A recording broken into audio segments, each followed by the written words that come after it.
Trajeksi yapıla. Pompa salınmış, yardım edilsin. Babacı çocuklar, üstleri kara olmuş çocuklar oyun yapıyorlar. Şişiriyle pompa memeleğinden taşları patlatsınlar. Beni sandım böbreklerden taşları patlatır. Ще можем да се изпикаем. Търсят си хора, компаньонки да ще заигра, но гърдите да се пукат, да станат хубави мъже. И това е отвързъка, който е гълтал. Ако нещо е направил, вече се превръща в женски род. Хормони имат мъжете. И затова някои жени се натуват, не си мислете, че нещо като за хубаво. Той не мога да обясни момчето. Аз, както гледам страниците, има гърди, бая гърди. И сега търси човек да се натува, за да може да си пука камъните с надуваемата кола. Браво! Тоест, той се украсява и може да се разболееме. Ако е за хубаво, няма да го предлагаш на хората, нали? Перфектен си. Пак е излагация. Ще се украся целият свят да му знае мене. Не е хубаво, естествено.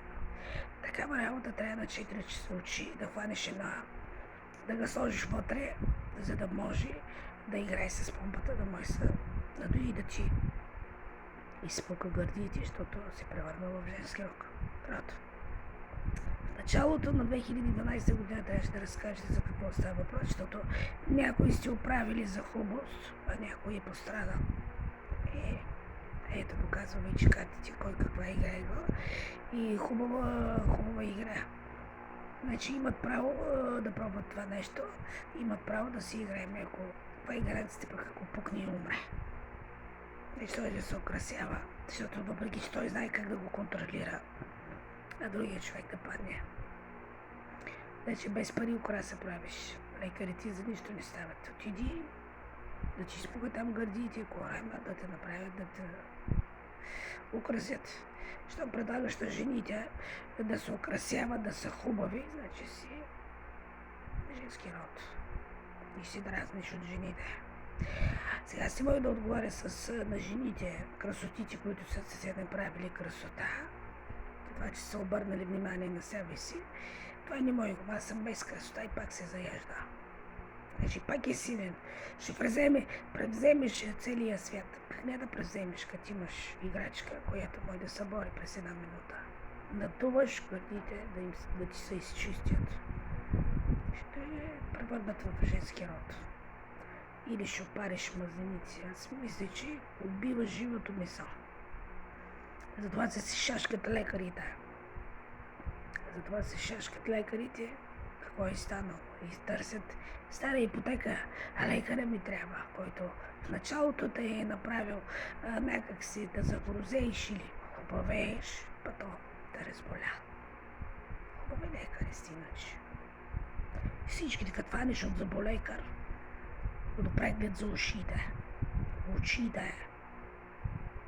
Хубави лекари сте. Значи, предложил си тук, запиши, надуваема кукла, трябва ми човек, който да ми се изпукат моите гърди, да се превърна в мъж. Можем да ти помогнем.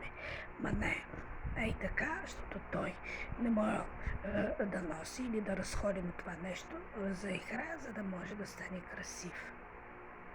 Или ще изпугаш мъртвени да стане манекен. То си има лекари. Има си лекари, като иска човек, ще отиде. Тебе ли ще пита? Защото питат въпроси възкресението и защо съм отишла и съм възкресла, трябва да съм пукнала. Балам е много за пукане. Значи там тук челото пише, кой трябва да пукне. И човекът, който е направил белата или е някак си виновен, това нещо украсява и взима, прави на друг човек. За да не вземе под внимание да не са такова. Бойници да са. Докато познаем и човека, който е наранил човека, да ми е много време. Затова правиш близнаци. Перфектна техника. Надявам се, че си радостен с този си мес. Да ти изпугат гърдите и да станеш хубав. Перфектна техника.